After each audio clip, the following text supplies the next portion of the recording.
So we began the hour with Senator Lisa Murkowski live explaining why she's alone among Republicans in opposing Brett Kavanaugh's nomination or confirmation. Now, what his accuser, Blasey Ford, is thinking. Our Dana Bash has been talking to her attorneys. She joins us now. What have you learned about how Professor Ford feels about this now near certain confirmation? Well, she's not happy, as you can imagine, but she is already, it appears to be, trying to get back some semblance of normalcy to her life. And I talked to her lawyers about that and several other things pertaining to Kavanaugh. Have you heard any regrets from her about coming out the way she did? I don't think she has any regrets. I think she feels like she did the right thing. And this was what she wanted to do, which was provide this information to the committee so they could make the best decision possible. And I think she still feels that that was the right thing to do. So I don't think she has any regrets. President Trump, I'm sure you saw, mocked your client's testimony at a rally in Mississippi on Tuesday night.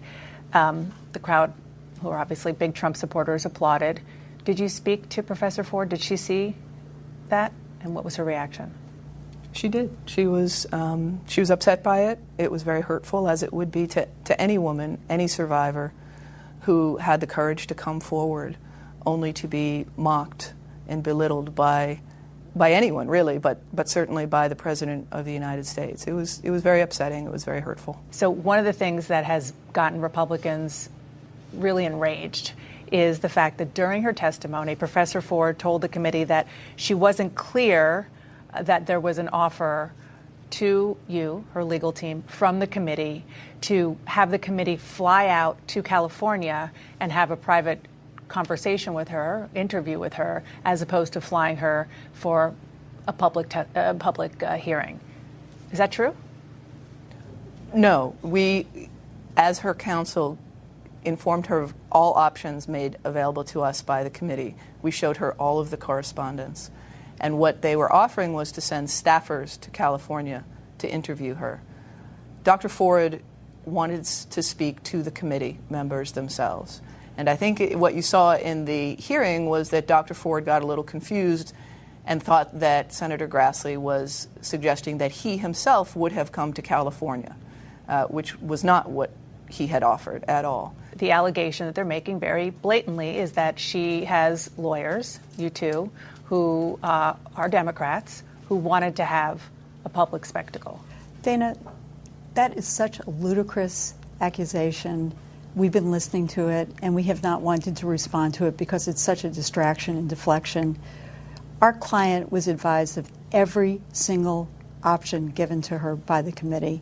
She saw every single communication. She's a smart woman. She wanted to testify before the Senate Judiciary Committee, not speak to members of his staff. If Judge Kavanaugh becomes Justice Kavanaugh, or even if he stays on the federal bench he's on now, would Professor Ford like impeachment proceedings to begin?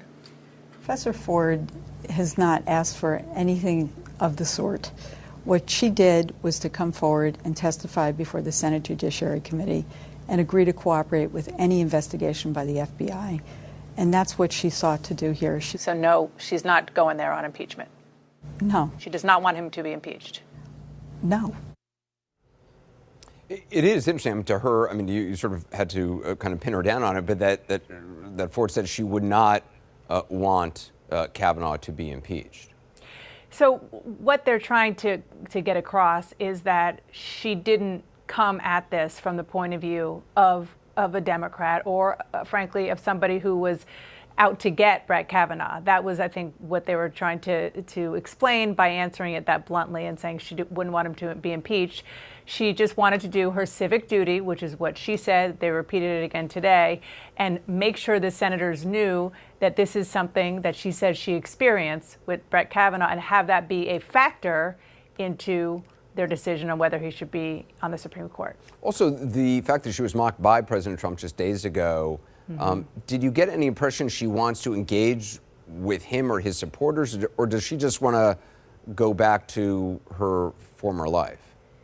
The latter. The definite impression that I got is that she wants to try to get her life back. In fact, her lawyer said to me separately that she is hoping at some point to be able to go back to her home, which they believe is not yet safe to do that, go back to teaching.